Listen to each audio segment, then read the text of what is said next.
Hello friends, welcome to Dear Maths channel. Today we will discuss about age related problem.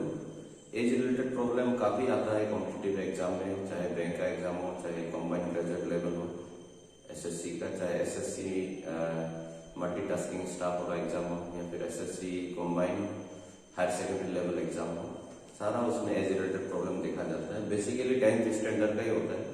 अगर आप class 10 NCERT book खोल के देखिएगा, उसमें linear equation in two variable chapter है और क्वाड्रेटिक इक्वेशन है, उसमें भी एज प्रॉब्लम्स बहुत सारा है। अब एज प्रॉब्लम को सॉल्व करने के लिए इक्वेशन क्वाड्रेटिक फॉर्म में भी बना सकते हो, लीनियर फॉर्म में भी बना सकते हो। क्वाड्रेटिक फॉर्म में बनाने के बाद आपको उसको स्प्लिट करना पड़ेगा मिडिल टर्म को, उसमें आपको एक्स्ट्रा वैल्यू मिल जाएगी, वही सॉल्यूशन होगा। एंड अगर लीनियर इक्वेशन फॉर्म में आपने कन्वर्ट किया है इक्वेशन को, तो उसको सॉल्व करने का बहुत सारा तरीका है। इसमें भी elimination method, cross multiplication method और सब्स्टिट्यूशन मेथड, किसी से भी सॉल्व कर सकता है। रिजल्ट तो सेम ही आएगा, पर सॉल्व करने का तरीका अलग अलग है। तो हम तो आज जो क्वेश्चन लिया है उसको क्वाड्रेटिक मेथड से ही सॉल्व करने का कोशिश करेगा, बिकॉज थोड़ा वो सिंपल है। तो बिफोर सॉल्विंग हमको उसका वर्किंग रूल जानना है, मतलब एज रिलेटेड प्रॉब्लम आ गया उसको कैसे टैकल करना है, how to tackle questions of age related problem. तो बोर्ड में जैसे लिखा हुआ है, सबसे पहले जब कभी भी एज रिलेटेड प्रॉब्लम आएगा, आप उसको प्रेजेंट कॉन्टेक्स्ट में सोचिए। प्रेजेंट कॉन्टेक्स्ट में हमेशा एज को एक्स या वाई मान के चलिए। मतलब आपको कुछ एज निकालने के लिए देगा, तो उस एज को जो आपको निकालना है उसको एक्स और वाई मानिए प्रेजेंट कॉन्टेक्स्ट में। तो मान लीजिए क्वेश्चन में बोल रहा है कि आज से 5 साल पहले का बात हो रहा है, तो आप अभी अपने एज को एक्स या वाई माना, तो 5 साल पहले क्या होगा, x माइनस 5। या फिर आज से 5 साल बाद का बात हो रहा है, तो अभी आपने x मान रहा अपना एज को, तो आज से 5 साल बाद क्या होगा आपका h plus 5, that is x plus 5। तो ये चीज को हमेशा याद रखिए, प्रेजेंट कॉन्टेक्स्ट में सोचिए, फिर आज से 5 साल का बाद पहले का बात हो रहा है, तो उस एज में से 5 सब्ट्रैक्ट कर दीजिए। आज से 5 साल बाद का बात हो रहा है, तो उसमें 5 ऐड कर दीजिए, 5 ऐड कर दीजिए। उसके बाद आपको इक्वेट करना है, क्वेश्चन में जैसा कंडीशन दिया है उस हिसाब से आपको इक्वेट करना है कंडीशन। इक्वेट करते ही आपको सॉल्व करने से एक इक्वेशन मिलेगा, तो वो क्वाड्रेटिक इक्वेशन भी हो सकता है एंड लीनियर इक्वेशन भी होता है, बेस्ड ऑन योर असम्पशन। तो ये तो हुआ उसका वर्किंग रूल। बस एक चीज याद रखिए, वर्किंग रूल में जो लिखा है, फिर से एक बार बोल रहा है कि प्रेजेंट कॉन्टेक्स्ट में सोचिए, आज से 5 साल पहले का या आज से 5 साल बाद का बोल रहा है, तो उसमें ऐड या subtract as per your understanding आप करिए। उसके बाद उसको कंडीशन को इक्वेट करिए, that will get you the desired equation. It may be in quadratic form और it may be in linear form. To understand this better, I have considered 2 question. तो पहला क्वेश्चन को पहले सॉल्व करते हैं, उसके बाद शायद थोड़ा कंसेप्ट आपको क्लियर होगा किस तरह से टैकल करना है इस प्रॉब्लम को। देखिए क्वेश्चन में क्या बोल रहा है, 1 year ago a man was 8 times as old as his son.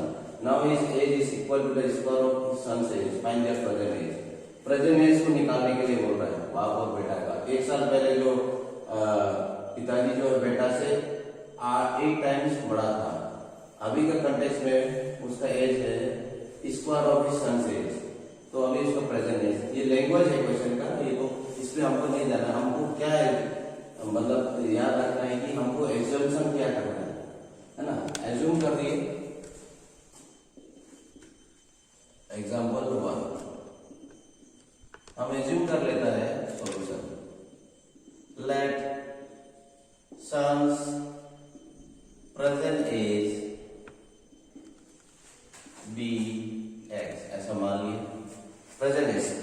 तो 1 year ago सन्स एज क्या हो जाएगा, आज से 1 साल पहले।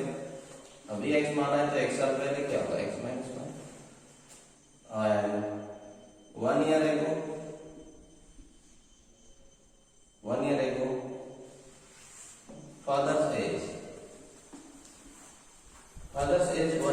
किस तरह से है, मैन नहीं बोल रहा है, फादर बोल रहा है, तो आप मैन ही लिखिए, वही बेटर होगा। Man age 1 year ago man's age is 8 times as old as his son.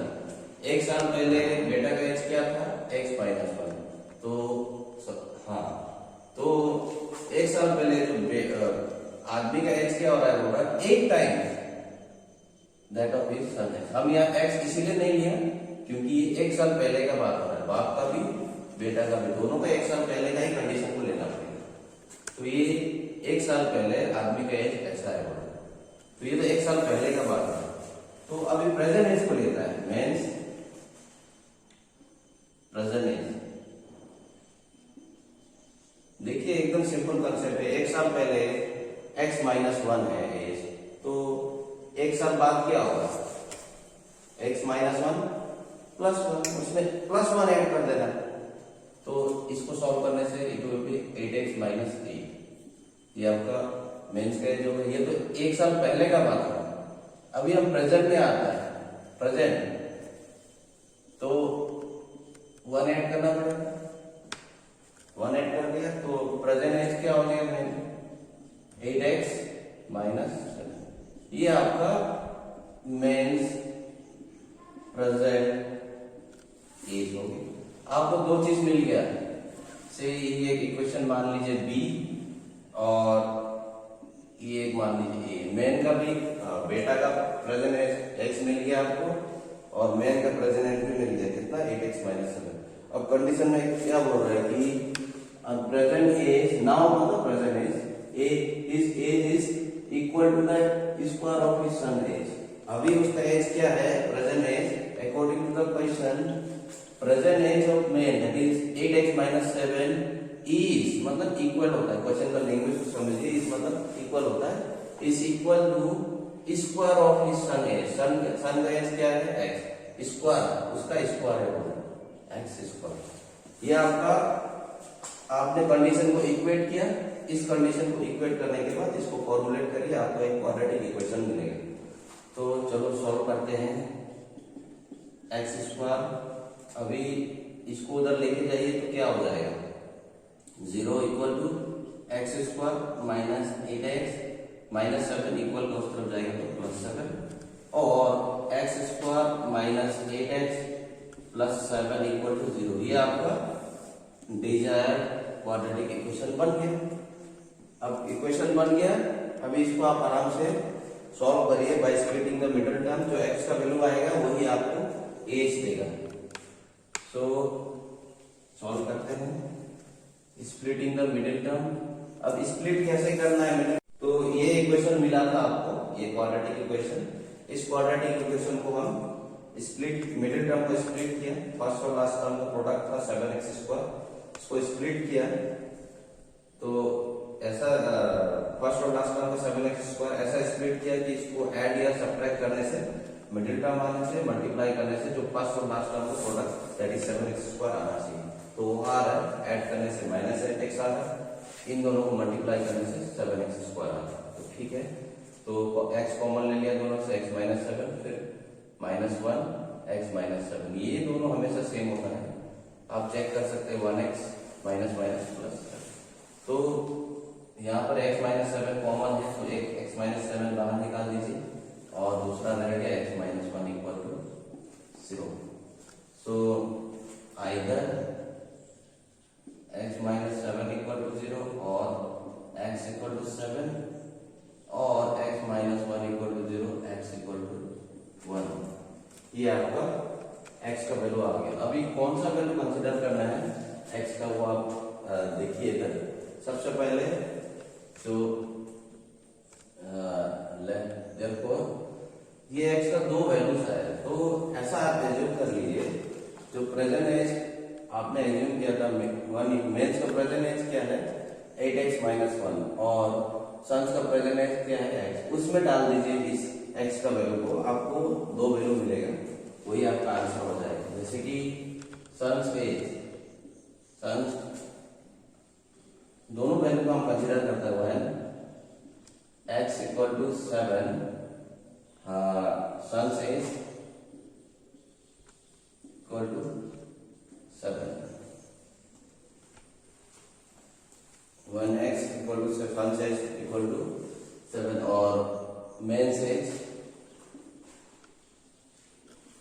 Equal to कितना होगा, मेंस का प्रेजेंट एज है 8x माइनस 1, तो 8 इंटू 7 माइनस 7, तो 56 माइनस 7, तो यहाँ हो जाएगा 16 माइनस 7 9 49।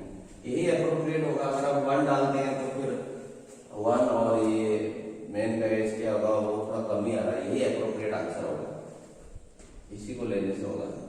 x का वैल्यू 7 आया तो आपने सन का प्रेजेंट एज को x ही माना, वो 7 हो गया, और मेन का प्रेजेंट एज था 8x माइनस 7, तो जहाँ x का 7 डालते हैं 49। तो इस तरह से आपको सन का भी प्रेजेंट एज मिल गया 7 इयर्स, और मैन का भी प्रेजेंट एज मिल गया दैट इज 49। यही आपका आंसर है। तो इस तरह से पहला क्वेश्चन सॉल्व हो गया। अभी दूसरा क्वेश्चन सॉल्व करते हैं।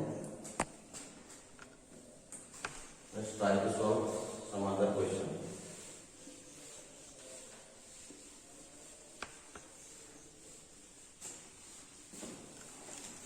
ये जो दूसरा क्वेश्चन है एग्जाम्पल नंबर 2, ये नाबार्ड का एग्जाम में पूछा गया था 2000 में,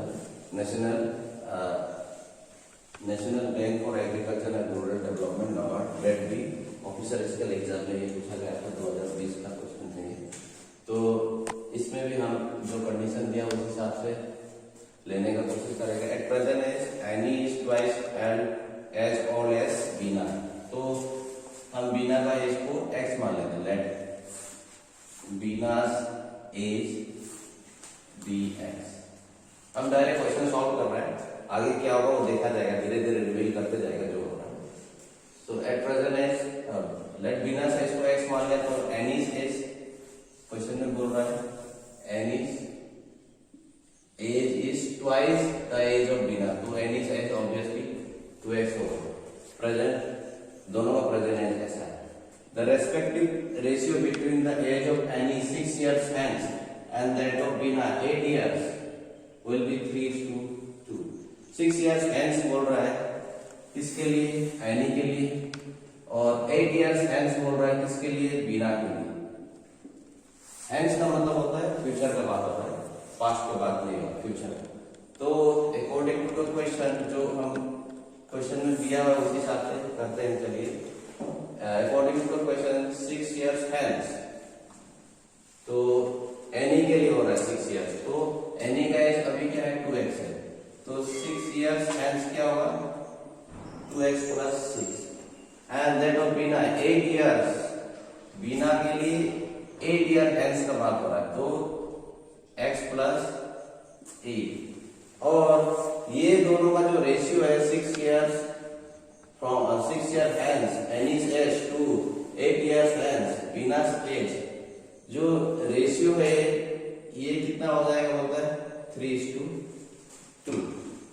क्वेश्चन में बोल रहा है। तो what is Trisha's present age if she is 4 years older to Bina। तो त्रिशा एक थर्ड पर्सन आ गया इधर, लेकिन वो बीना से रिलेटेड है। अगर आप बीना का एज निकाल दिया तो त्रिशा से एज आ जाएगा, क्योंकि त्रिशा जो बीना से 4 साल बड़ा है, बड़ी है वो। तो आप इसको क्रॉस मल्टीप्लाई करिए, कुछ वैल्यूज मिलेगा आपको। तो 2 into 2x plus 6, 3 into x plus 8, तो it will be 4x plus 12, 3x plus 24, तो 4x minus 3x equal to 24 minus 12, तो x equal to 24 minus 12 is 12।